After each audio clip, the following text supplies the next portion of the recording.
Aflat la 48-a ediție, Festivalul de Reconstituire Istorică din Marki Świętoszkie din Nova Supia, Polonia, propune celor interesați de istoria Europei, cu precădere cea a Imperiului Roman și a popoarelor barbare din acea vreme, o incursiune vie înspre acele timpuri. Festivalul este un fenomen interactiv care invită participanții să intre în pielea oamenilor de atunci și permite specialiștilor să înțeleagă mai bine modul de viață și provocările acelor vremuri. De data aceasta, la festival a participat și un, să-i spunem, trib de daci din Asociația Culturală Omnis Barbaria. Și dacă un număr semnificativ de daci din Omnis Barbaria sunt sătmăreni, de ce să nu ne mândrim cu ei?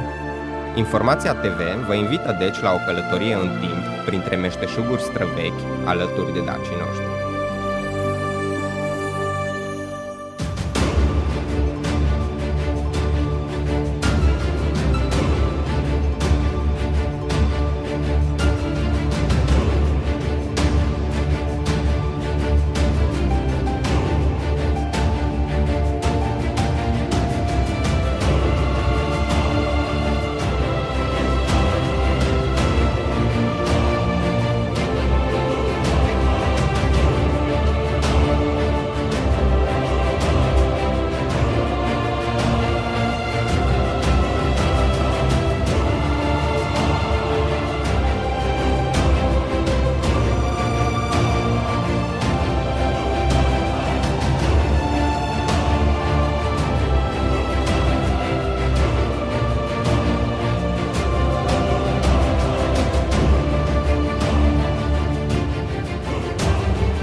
Marius, cum a început mișcarea de reenactment pe partii de daci și romani?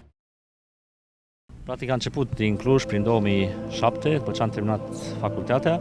Am fost contratat de un coleg de la altă asociație, el făcea o trupă de romani și dacă vrem să facem și o trupă de daci. Am zis că sigur, am postit cu niște prieteni și am început să documentăm câteva luni, chiar ani, încă mai documentăm pe ani și am început să apelăm la diferiți meșteri ca să învățăm puține meserie. Ne-am seama că cu meșteri nu merge foarte bine treaba, pentru că e foarte greu să înțeleagă exact ce vrem noi să facem, adică să pornim de la produsul arheologic original și să-l replicăm. Și am început fiecare să ne documentăm pe cont propriu, cu lut, cu fierit, cu țesut, cu diferite ateliere. La facultate, în ultimul an de licență, m-a abordat un coleg dacă nu mă interesează să mă ocup cu așa ceva. Am spus că da. Și de atunci, de la prima ieșire, am fost foarte activ, aproape, pot să zic că cam 80 și 90% din ieșiri am participat.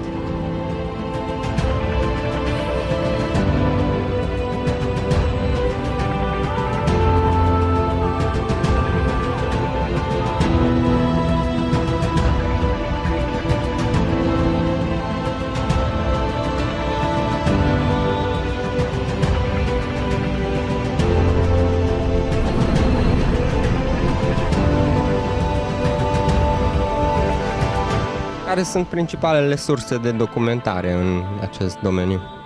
În primul rând, cele arheologice. O parte dintre noi suntem arheologi, eu lucrez la muzeul din Baia Mare și avem și alți colegi în alte muzee și avem acces la piesele arheologice prin cărți, reviste, studii, chiar piese originale și de la ele începem. Și o mare parte ne documentăm prin ce au documentat alții în ultimii 45 de ani în Europa și în lume.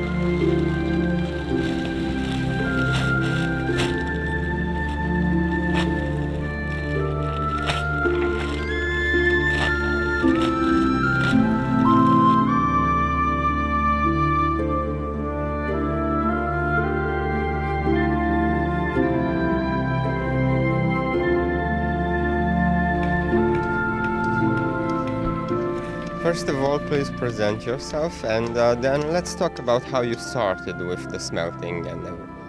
My name is Jens Jørgen Olesen. I'm from Denmark, from the northwestern part of Denmark, close to the North Sea coast, not far away from the ferry to Norway. I have the interest for history all my life since I was a small kid, and more than 20 years ago I started blacksmithing on a course and get the interest for experimental archaeology, and after that time, some years ago, I was employed at the museum and started to be more and more interested in iron smelting. So I am not a professor or anything. I am a craftsman, and if you are going to make iron, you don't need to be a professor. You need to be a craftsman and to understand the process and have the feeling for it. Let's talk about the craft itself, about building the smelteries and, of course, extracting the iron. Yeah. Iron was, in Denmark, we started to make iron 500 years before Christ and continued for more than 2,000 years. And it ended in late 1600th century. And with different type of furnace, from one type from the beginning and up in around Christ, a new type of furnace was introduced, a big one with a lot of people involved in the process of preparing the charcoal for the smelt and preparing the ore for the smelt to a big crowd of people, probably a small village for each smelting place. And it was somehow steered from maybe Romans have some influence on it. But in Denmark, the ore we use for is called boko. It's formed out in the field close to the rivers, where water come up from the underground, and it's have to be really high quality of iron. Or of ore, more than 80% iron content, then you can make good iron. If it's lower, it will make no iron. You will make a lot of nice slag, but slag is important for the process, but it's in the end it's just waste. You can't use it for anything. But and of course at that time the father told his son how to do it, and the son followed his father and even his grandfather and uncles to make the iron. So they continued this process to learn father to son and father to son in many generations. So they knew where to have the good ore. And when you pick up the ore from the field, you take it home and dry it and put it on a fire, make a big fire and heat it to 650 degrees or something like that. And then you can crush it, and then the ore is getting magnetic then.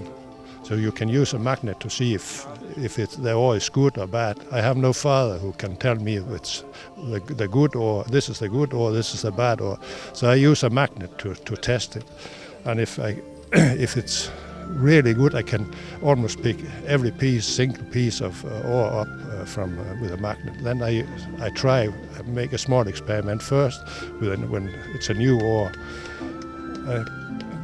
I used to build small furnaces because I can run them myself. A furnace like the huge one here, it's so labor costs, so it's impossible for me to do that.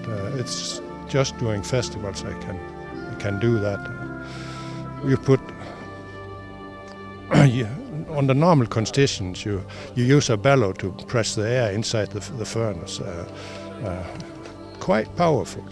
So there's really fast speed on the air, and then you fill it up with charcoal, and when the right temperature is in the bottom of the furnace, 1200 degrees, you start to put your iron ore on top of the furnace, and when there's room for more charcoal and more iron ore, you put a new load on. 1 kilo charcoal, 1 kilo of ore, and then it burned down, and under this burning down, there's some carbon monoxide formed up high in the furnace, and that removed the oxygen from the ore, so it changed from iron oxides into iron during that process.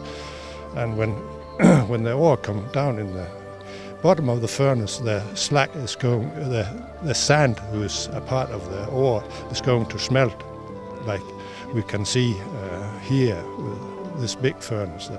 And then in this slag soup underneath the air hole in the furnace, the iron particles are swimming around and getting connected to each other and getting more and more massive. So in the end you have a really compact piece of iron. And sometimes it's when you start, of course, you don't make the best iron, but after many experiments you make really good iron, and we can actually make iron as good as this they did in ancient times. So. How long is a furnace being used? I understand you're going to destroy the furnace in order to take the iron from it. This huge furnace here, run by my friend from the Silesian area, it have been preheated. It have last 2 days to build it,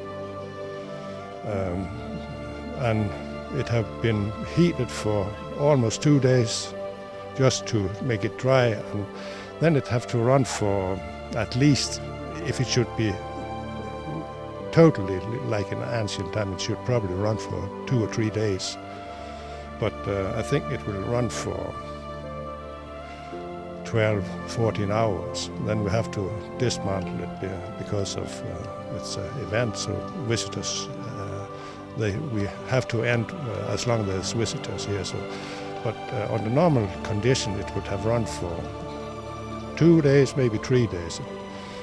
Huge amounts of iron ore and huge amounts of charcoal, and we have, in the end, you have maybe 100 kilo of iron inside.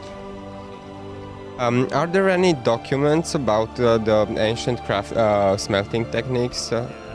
There is a lot of documentation about the finds of smelting places, especially from this area in Poland and from Czech Republic and from Germany and from Denmark and Norway and Sweden. There's a lot of documentation, and many people have made experiments doing this craft here in Nova Slupia at Dimarki. They have made experiment for next year. It's 50 years anniversary for this biggest and oldest smelting event in Europe.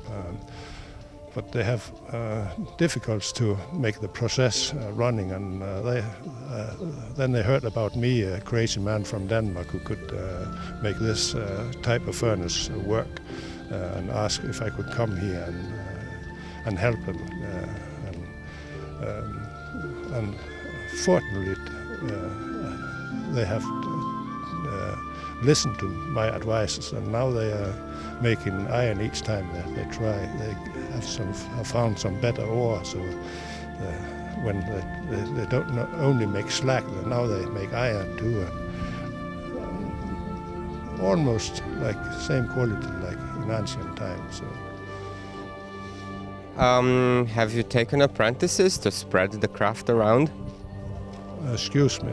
Apprentices, people who are learning from you, learning the craft from you, so they can spread it around? Yeah, quite a lot in Denmark and Norway, and a bit in Sweden, and in Poland especially. I have teaches a lot of people how to make iron, and I think in fact all the people in Poland that can make iron is some of my students. So I'm quite proud about that.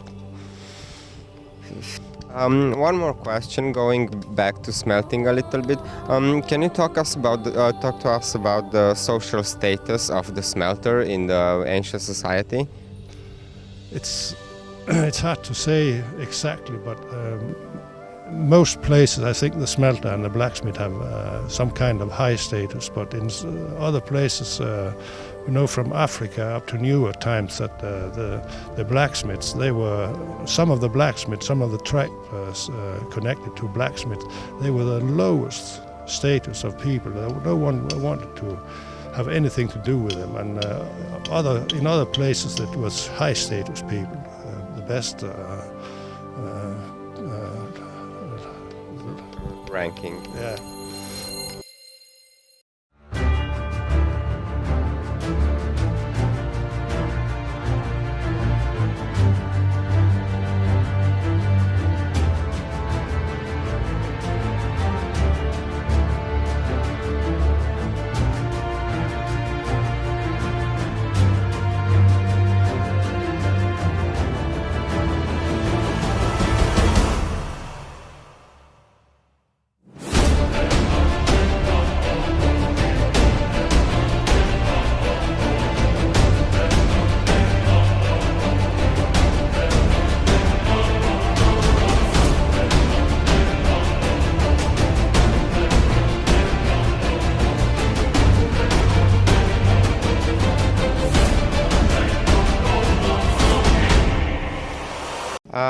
We are talking with Taurus Familia Gladiatoria. Could you tell us a little more about the castrum and what do you do here?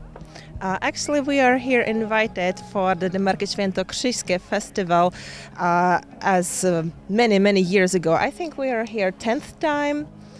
Seventh time. It's a tradition of, we are a group of enactors, gladiators from Czech Republic. And what is extra and what we are unique, I can say that our reconstructions are based on original fights from Pompeii.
Let's talk a bit about the fighting. How long does it take to prepare a fight like the one we just seen? Well, I think a few months. The show like this we're preparing for 3 months, I think, maybe a little bit more. Except the preparation of the whole pontos, and because we have to, it's many work about it and making and training and so on. Because we have a stage combat team, Zubrze, it's our group, and the Taurus Familia Gladiatora is a project of ours, of just the gladiators, because we make it more show like this, maybe the Vikings and the Pirates and Mafia and modern show and stuff like this. So this is but I think this is our best project, the Gladiator School. Okay, how often and how long does the training session last? Well, we start before 3 months on this, yeah, as I say, on this one, but our group is 21 years old. I actually meant how often do you actually have training sessions? Well, like twice a week, 3 times a week, and for how long does it last? 1, 2, 3 hours? Basically, we're training 2 times per week, and if we have before the show, so of course we have a bigger preparation. So, well, we're training every day, maybe before the show like this. Maybe some people would like to join such reenactment groups and are afraid of injuries. What could you tell us about that? Yeah, we are full of injuries, of course. No, I'm kidding. Yeah, well, we have something, but everything about training, and so the blood like this is it's a fake blood.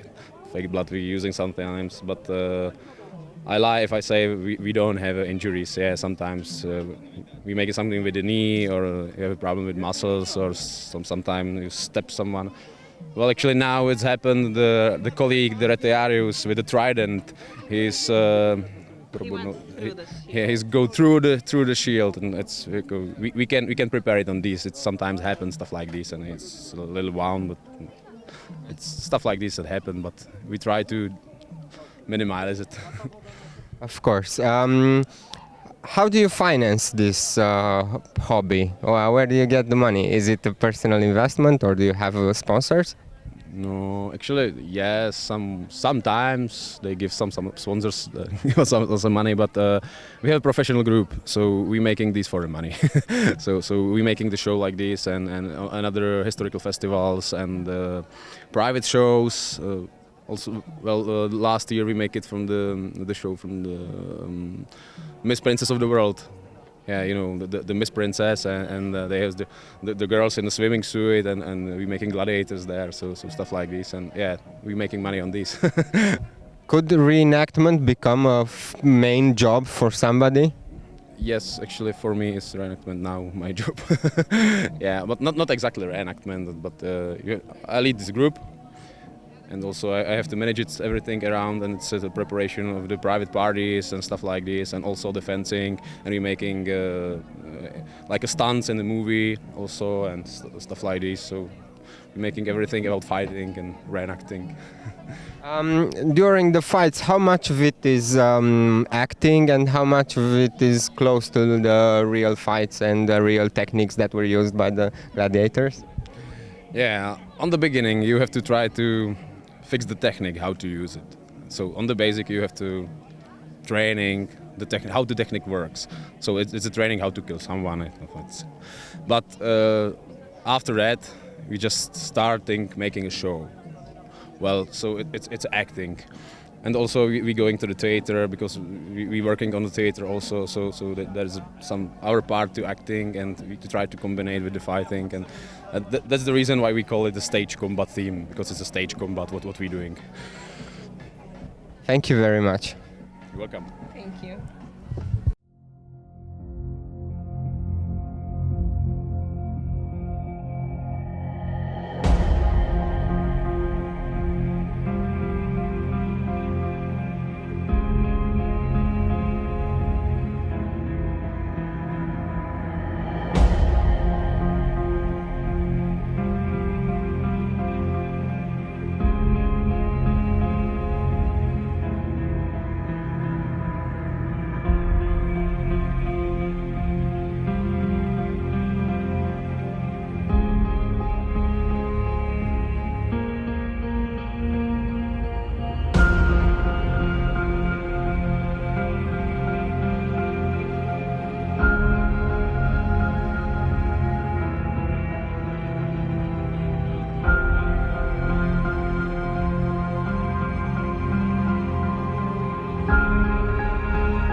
Qui. Salute!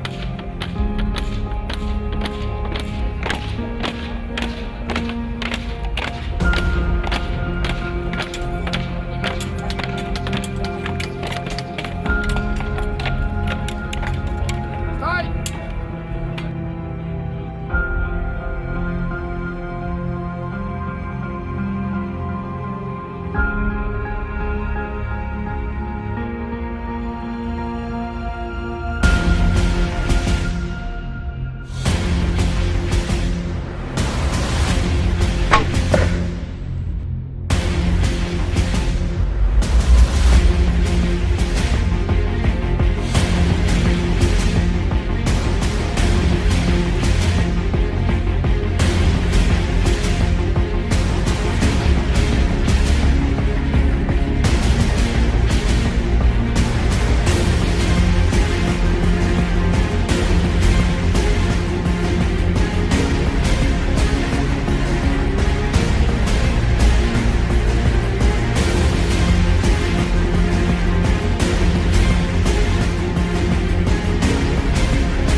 Teletin Cătălin, președintele Asociației Omnis Barbaria. Cum a ajuns Omnis Barbaria aici la Nova Supia? Întâi, asociația este asociație culturală Omnis Barbaria. E un lucru, un detaliu la care țin foarte, foarte mult pentru că ne ocupăm cu aspecte culturale. Și am ajuns aici în urma mai multor contacte pe care le-am avut în anii precedenți cu organizatorii. Ne-am dorit foarte mult să ajungem. Anul trecut a fost o primă venire într-un grup foarte restrâns, adică doar 3 membri au participat, doar ca să vadă și să stabilească niște legături cu organizatorii.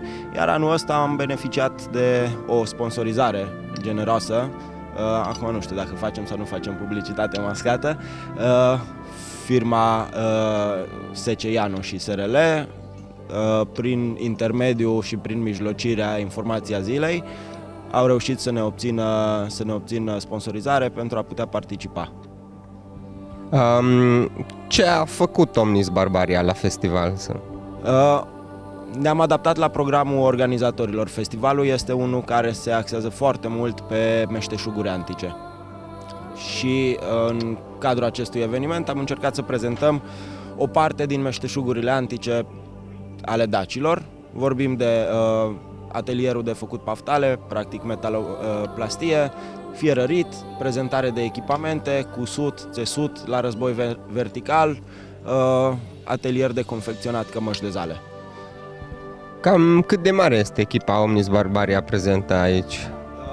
Reenactor suntem 22. Deci am venit o echipă de 22 de persoane din mai multe orașe ale țării, nu doar din Satul Mare. Sunt și din Alba, sunt și din Iași, sunt și din Piatra Neamț, Sălaj, Cluj, Maramureș și evident Satul Mare.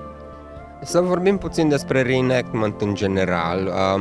Care sunt lucrurile care te atrag pe tine la reenactment? Care crezi că sunt motivele pentru care telespectatorii noștri ar fi interesați să se implice în astfel de proiecte și așa? Acum, aici lucrurile vin dintr-o zonă foarte personală. Inițial am privit reenactment-ul ca pe o metodă de a-mi petrece timpul liber, mai degrabă decât ca pe o pasiune sau ca, deja pot să zic, o profesie de câțiva ani. Inițial a fost un mod plăcut de a-mi petrece timpul liber. Fiind un om pasionat de istorie, am zis că e un prilej bun și un context foarte potrivit ca să-mi îmbunătățesc cunoștințele pe care le aveam. Am fost vrăjit, pot să zic, și am prins cumva microbul, am devenit foarte pasionat de domeniul ăsta, pentru că mi-am dat seama că pot învăța în contextele de reconstituire istorică, de reenactment, atât în țară cât și în străinătate, pot să învăț foarte multe lucruri de la specialiști. Există niște detalii pe care n-am avut ocazia niciodată în școală și nici n-am știut unde să le caut în documente, detalii pe care le învăț de la colegi, de la alți reenactori pe care îi întâlnesc și care sunt istorici sau arheologi. Au cunoștințe foarte vaste în domeniu și lumea ar fi surprinsă că la o discuție simplă și banală poți să afli niște lucruri, nici nu te-ai fi gândit că există o atât de mare complexitate și atât de multe detalii se cunosc despre o anumită perioadă istorică, despre stil de viață, despre stil de luptă, despre relații economice și comerciale dintre diferite popoare ale antichității. Pentru mine este un domeniu fascinant. Acum eu găsesc că dacă cineva are cât de cât înclinație înspre domeniul istoriei, este, cred că, cel mai bun motiv să se alăture unei trupe de reconstituire istorică. Pe de altă parte, mai există un alt aspect foarte frumos și foarte interesant. Poți să înveți în astfel de contexte să lucrezi, să faci lucruri după metodele antice.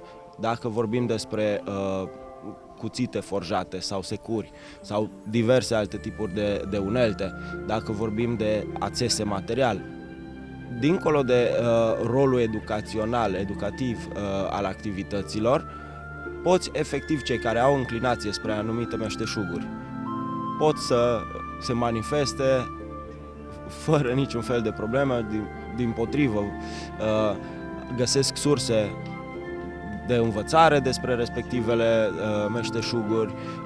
Am învățat cu toții să ne facem propriile opinci, deci putem să povestim despre pielărie. Am învățat cu toții să batem un pic fierul, vorbim despre fierărit, despre atelierul de fierărit. Avem colegi care se pricep foarte bine la modelarea lutului, după metode antice, metode dacice.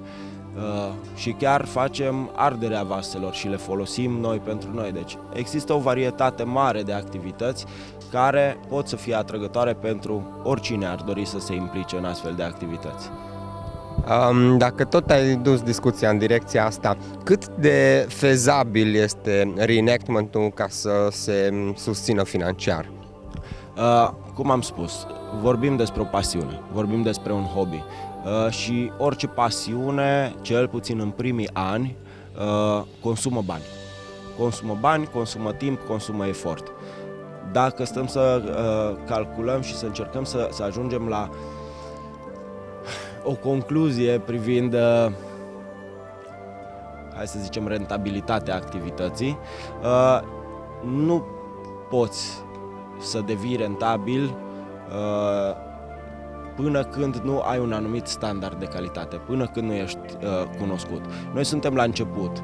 Dacă e să facem o comparație între reenactment-ul din România, prima asociație culturală care s-a ocupat de reconstituirea istorică pe perioada antică, la noi s-a înființat în anul 2007. Noi suntem aici la un festival care e la 49-a ediție și se întâmplă anual. Deci 2007 versus 1960, dacă e să povestim. Da, ei au un avans de câteva zeci de ani, cei din Occident, la ei mă refer. Ei, într-adevăr, au ajuns în zona rentabilității pentru că au studiat foarte mult, au ajuns și ei chiar produc lucruri pe care le valorifică. Noi încă suntem nu neapărat la stadiu de învățare, deși învățarea este un proces continuu, noi încă nu am ajuns să avem atât de multe contexte încât să ne putem expune și să putem valorifica eventualele lucruri pe care noi le producem. Deci, deocamdată, din punct de vedere al rentabilității, nu cred că putem să spunem că reenactment-ul este ceva care să aducă venituri. Deocamdată, cel puțin pentru noi, aduce doar efort. Întorcându-ne puțin la Omnis Barbaria, cum s-a ajuns ca satul mare să fie epicentru care adună pasionați de istorie și reenactment din toată țara? Bine, aici povestim intrăm iarăși în istoria mea personală. Cum am spus la început, mă interesa să văd astfel de lucruri. În 2011 m-am întâlnit cu prima trupă de reenactment din România, de care îți povesteam. M-am întâlnit cu mare parte dintre cei care sunt prezenți aici. Noi toți am făcut parte câțiva ani împreună dintr-o altă formație de reenactment, până când, la un moment dat, anumite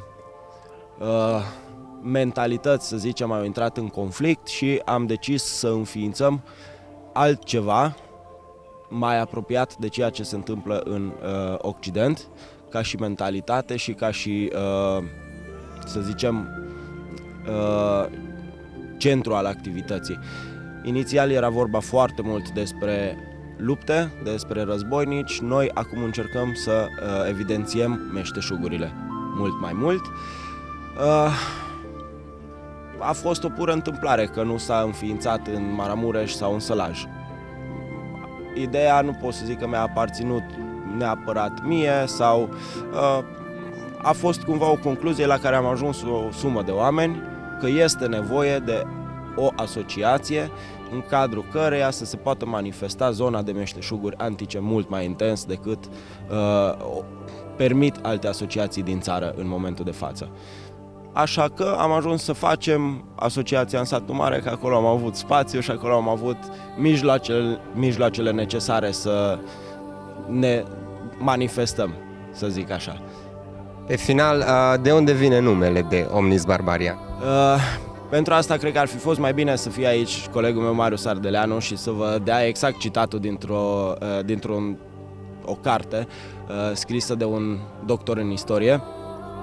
Omnis Barbaria se referă la toți barbarii. Asta vrem noi să scoatem în evidență, meșteșugurile barbare. Toată lumea știe despre cât de avansată era societatea romană în antichitate. În aceeași măsură și barbarii aveau un grad foarte înalt de dezvoltare a meșteșugurilor. Nu erau niște sălbatici proaspăt coborâți din pom. Fiecare popor considerat de către romani la vremea respectivă barbar avea un specific. Fiecare dintre ei excela în anumite domenii. Fie că vorbim de tâmplărie, de fierărie, celții, de exemplu, sunt cunoscuți pentru calitatea bijuteriilor și a podoabelor pe care le făceau din metale prețioase. La fel și dacii, dacă e să ne uităm la descoperirile arheologice, ne dăm seama că oamenii aceia chiar aveau niște cunoștințe foarte avansate în domeniul prelucrării metalelor. Noi nu ținem în mod deosebit să reconstituim doar daci. Noi vrem să reconstituim specific cu meșteșugurilor la diferite popoare barbare. Și având în vedere că Satul Mare este o zonă de confluență unde s-au întâlnit de-a lungul timpului, de-a lungul secolelor, atât daci cât și celți și germanici, avem o bază destul de serioasă de descoperiri arheologice care ne permit să prezentăm o varietate de meșteșuguri. De acolo, Omnis Barbaria, toți barbarii. Practic, asta încercăm să aducem la lumină și în fața publicului cât mai multe popoare barbare și cât mai mult din specificul fiecăruia dintre ele.